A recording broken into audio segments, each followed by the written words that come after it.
I'm Kimberly McKenzie. And I'm Paul Nazareth. Welcome to the intersection. The idea for the intersection was sparked by the polarizing dialogue about the need to choose between donor-centered fundraising and community-centered fundraising. I believe we can do both. I believe that we can keep the baby and throw out the bathwater. I believe that the two can intersect to create a stronger sector. The divisive, polarizing nature of this debate has been hurtful and confusing for thousands of people working for social good and community impact. We have been wanting to have this conversation for a very long time, and we are so grateful that George Zeno and Jay Frost agreed to join us. George Zeno is a capacity builder, knowledge seeker, community weaver, and currently serving as the Associate Vice President for Advancement at the Pacific Lutheran University.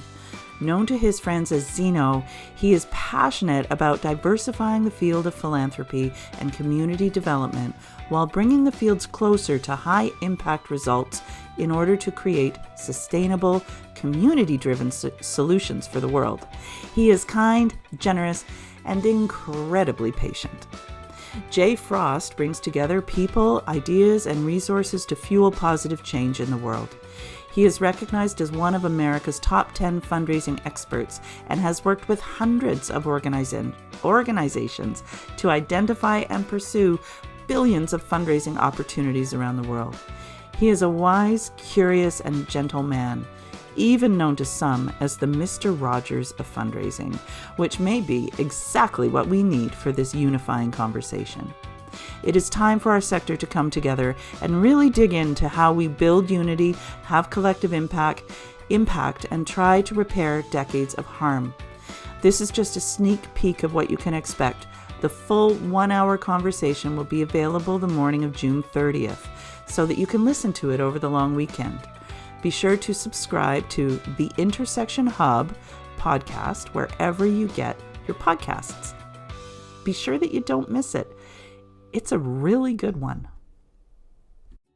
And certainly this conversation around community-centered versus donor-centered is one where I really think there is an intersection, and dig into what that intersection looks like for the sector and how we can all really move forward. I'd say that donor-centered fundraising is about isolated power, and community-centered fundraising is about shared collective power. And that power is oriented to impact. The thing we think of as traditional fundraising isn't traditional fundraising at all. I think traditional fundraising is our biggest enemy here. And that's where we treat everybody poorly.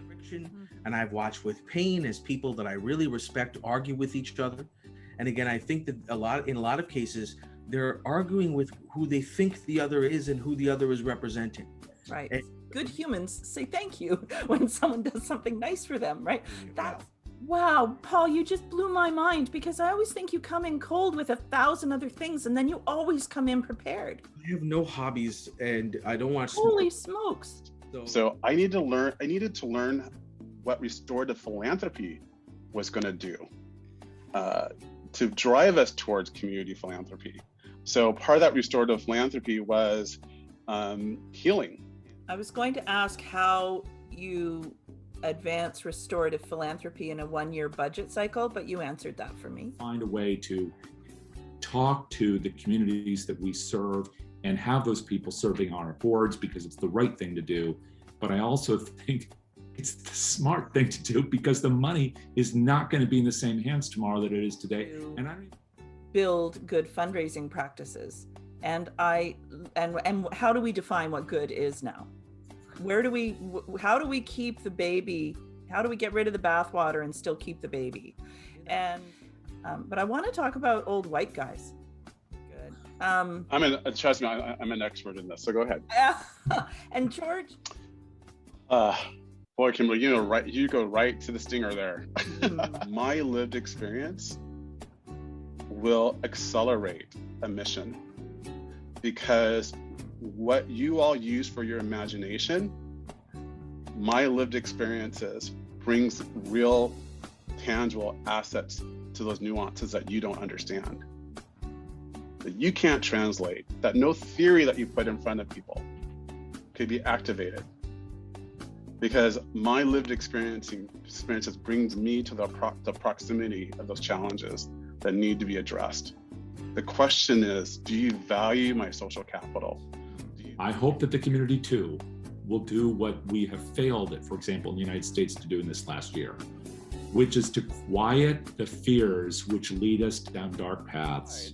And be in community together, break bread together. Yeah. Like Paul said, that this is old grassroots that we're talking about, right? This is not anything new. You can go back to the civil rights movement. This is movement building we're talking about now. That no one is going to be successful on their own. We still have a whole sector of confused people out there. Supremacy looks like you're standing by yourself. You're ideating by yourself. You're using your imagination on others. That's what supremacy looks like. And that's of us who've not been in the majority, have always experienced. So when people talk about white privilege, it's the privilege of having the benefit of the doubt. It's a privilege to use your imagination on others. That's what's happening that we're trying to overcome. And all that's only going to come together when we connect on a deeper, trusting level of work and engagement and civic responsibility that's shared by all. Paul? I just hope that we've helped folks who are in the middle of these arguments find a place in the middle where they can be in dialogue and we can all move forward together. Yeah. Absolutely. Say amen. I mean, I can't help it. Amen. Well, that's just a taste. Paul, Zeno, Jay, and I really dig into an important conversation, so be sure to subscribe to the Intersection Hub podcast so that you do not miss this episode. It will be available the morning of June 30th.